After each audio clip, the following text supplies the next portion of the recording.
All right, so today I kind of wanted to shine some light on this film that I don't see a lot of people talking about.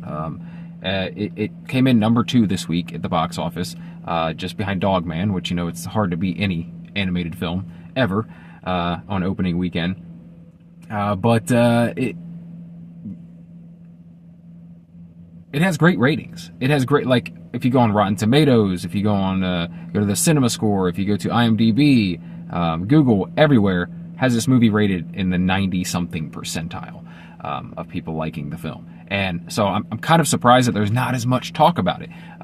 It did fairly well. I mean, it made back its investment in the very first weekend, in the very first day, I believe. It made back the money that they put into it. But I don't know. I'm just not hearing a lot of talk from people around the internet about it. And I just wanted to kind of shine a light on this thing because I thought it was fantastic. All right, so my wife pitched this movie to me. Normally, it'd be something that I would find and probably pitch to her. I was very surprised because she's not usually into like science fiction type stuff. But she read a little synopsis and she was like, "Yeah, let's go see this because it's a horror thriller, what have you." And that's a lot of the times that's the type of movie that her and I see together. That's something we can agree on is like a horror thriller type film. I lean more towards superheroes, science fiction, stuff like that. She leans more toward psychological thriller, horror, stuff like that. And so like together we can kind of come together and enjoy movies together like this.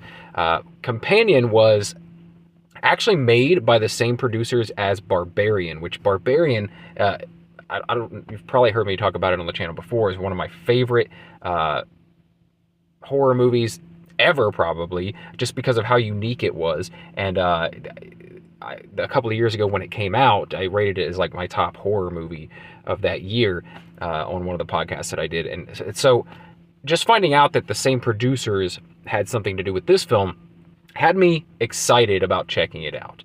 So you tell me that something's from the people who brought you Barbarian, yeah, I'm going to be a lot more interested in checking it out.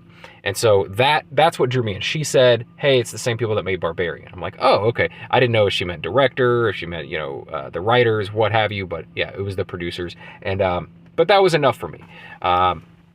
I didn't even watch the trailer, I don't think, before going to see it. I didn't know who was starring in it or anything. I love going into movies kind of cold like this, kind of going in blind and just seeing what they have to offer, what story they want to tell me. And they told a cool story, man. Like, we've seen a lot of variations of, like, androids that go bad, like all the way back to like iRobot, right? There's always these androids that are meant for human companionship and end up going bad, right?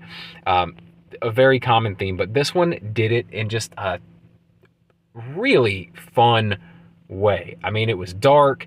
It made you really think of like just how creepy some people are. And obviously it makes you, like a lot of these Android films, it makes you question like autonomy and what that means and what is consciousness and things like that. And like, should these beings have rights? And I don't know. It was very interesting though. I love the way that they didn't really tell you in the beginning. Like, if you didn't know this was about subservient androids companions, like, you wouldn't know that going in. You wouldn't figure that out until like 20 minutes in, which I think that's the way to see it. In fact, I mentioned to a friend of mine that he should go see it. I said, don't go in blind. Don't watch a trailer. Don't read a synopsis, anything. And I think you'll enjoy it even more. I knew what it was about, and I still really, really enjoyed it. The acting, superb. First, let me just say, the director is Drew Hancock. They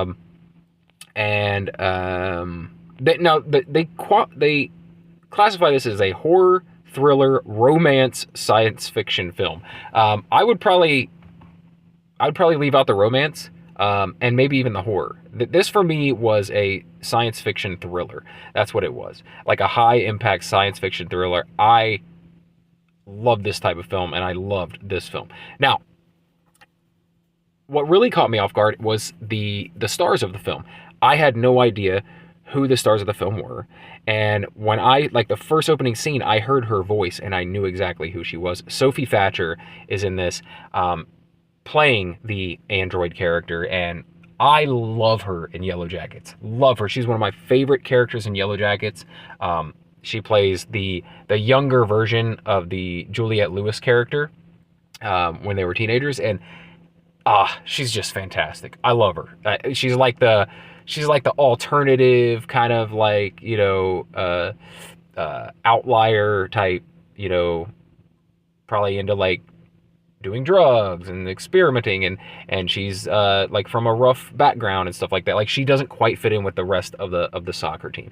But anyway, love her character in that. So when I heard her voice in this, and then I realized that she was the star of this film, I was like, dude, this is exciting. Okay. Then I see that Jack Quaid is playing her boyfriend in this. Jack Quaid is the other kind of main star of the film. Turns out to be kind of a real creeper. I don't want to spoil anything for anyone that hasn't seen it, but I will just say that you don't like him at all very quickly in this film. You know, my biggest exposure to him was The Boys, and I absolutely love The Boys. I love his character of Huey. And so I, again, was pleasantly surprised to see Jack Quaid and Sophie Thatcher in this film together. A great cast of kind of supporting characters as well. I loved every minute of this movie. I thought it was great from beginning to end. I like the twists and turns. I like the idea of like these androids, you being able to like turn up or down their intelligence, turn up or down their strength, and using kind of an iPad, right? You just doing it all from your phone, that's how we would do it, right? That is how we would control our androids if we had androids. I love too that these movies, much like the series Black Mirror, are just starting to be more and more like right around the corner. Like, this is reality. We're just not quite there yet. We're almost there though, and you can see it all around you. We're almost to this point in our society where we will have stuff like this, and it makes you ask a lot of questions, right? A lot of questions internally about, you know, what's moral, what's right, what should we be doing? Is this safe? Is this a good idea? What is consciousness? Things like that. So I don't know. I got a lot out of the film, you know, not only enjoyed my time just watching it, but, you know, the questions that it raises in your mind while watching it and after it's over. So anyway, go check it out. If you've already seen it, I'd love to talk about it. We can do spoilers in the comments below, or you can reach out at Real Brett Scott on all social medias, and we could talk about it there. But yeah, I enjoyed it. I thought it was great. I think you should go see it too. If you're into this sort of thing, science fiction, thriller, horror, any of that, I think you'll enjoy it. Anyway, that's it. Thanks for watching.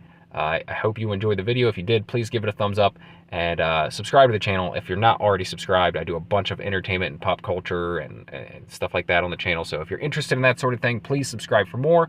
And if you do stick around and subscribe, then I will talk to you again real soon. Thanks.